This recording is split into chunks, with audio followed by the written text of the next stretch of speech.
আসসালামু আলাইকুম, সবাই কেমন আছেন? আমি আলহামদুলিল্লাহ ভালো আছি। দেখেন কি সুন্দর ফুল ফুটতে শুরু করেছে। এইটা কি ফুল আপনারা জানেন? আমার অনেক ভালো লাগার একটা ফুল। এটা হচ্ছে আমার ছাদ বাগানে দুটো ছিল, এরকম গাছ দুটো ছিল। একটা হচ্ছে গোলাপি আর একটা হচ্ছে বেগুনি। বেগুনি গাছটা আমার অবহেলার কারণে সে এখন আর নাই, মারা গেছে, গাছটা মারা গেছে। হ্যাঁ, আর একটা জিনিস আপনাদের দেখাই, দেখেন। বৃষ্টির মধ্যে আসতে পারি না বলে তাতে কি, ফল তো তার নিয়মেই, প্রাকৃতিক নিয়মেই পাকবে। তো ফলটা ভালো করে পেকেছে, কিন্তু এটা পাখির বরাদ্দ ছিল, পাখির জন্য। তো দেখেন কি সুন্দর করে পাখি খেয়ে এটা রেখে দিয়েছে। যাক, পাখির পেটে গিয়েছে, আলহামদুলিল্লাহ। আর এইখানে আরেকটা ফল পেকে ফাটতে শুরু করেছে, দেখেছেন?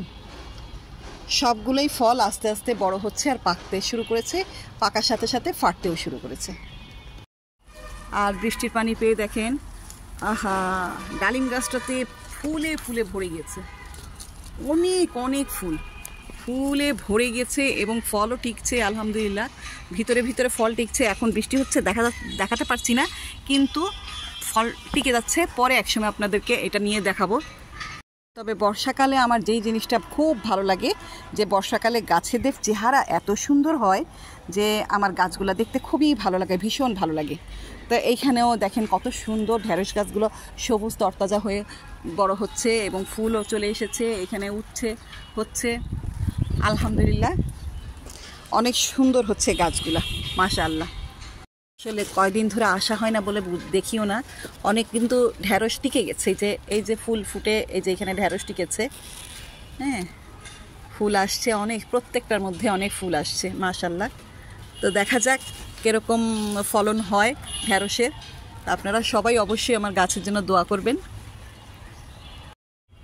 কথার ফাঁকে ফাঁকে কিছু শাকও হারভেস্ট করে নিলাম। এগুলো হচ্ছে পাট শাক হারভেস্ট করছি। ও শাকগুলো এখন বৃষ্টির পানি পেয়ে এত বেশি তাড়াতাড়ি বড় হচ্ছে যে এগুলো রাখা যাচ্ছে না। এই জন্য বৃষ্টিতে ভিজে ভিজেই শাক কিছু তুলে ফেললাম, মাশাআল্লাহ। এই যে কিছু শাক তুলে নিলাম। দেখেন বৃষ্টিতে ভিজে কত শাক তুললাম, করার কিছু নাই, এত বৃষ্টি হচ্ছে আর না তুলতে, এই শাকগুলো না তুলে অনেক বড় হয়ে যাচ্ছে, এগুলো তুলতেই হতো। শিম, 12 মাসি শিম, চিচিঙ্গা, ঝিঙ্গা, চাল কুমড়া লাগাইনি এবার। এই যে চিচিঙ্গা, ঝিঙ্গা, ধুন্দুল, এইগুলো বেশ ভালোভাবে বড় হচ্ছে ইনশাল্লাহ। আমি খুব শীঘ্রই সবজির চেহারা দেখব। তো আপনারা অবশ্যই দোয়া করবেন আমার ছাদ বাগানের গাছগুলোর জন্য। তো আজকে এই পর্যন্তই, আল্লাহ হাফেজ।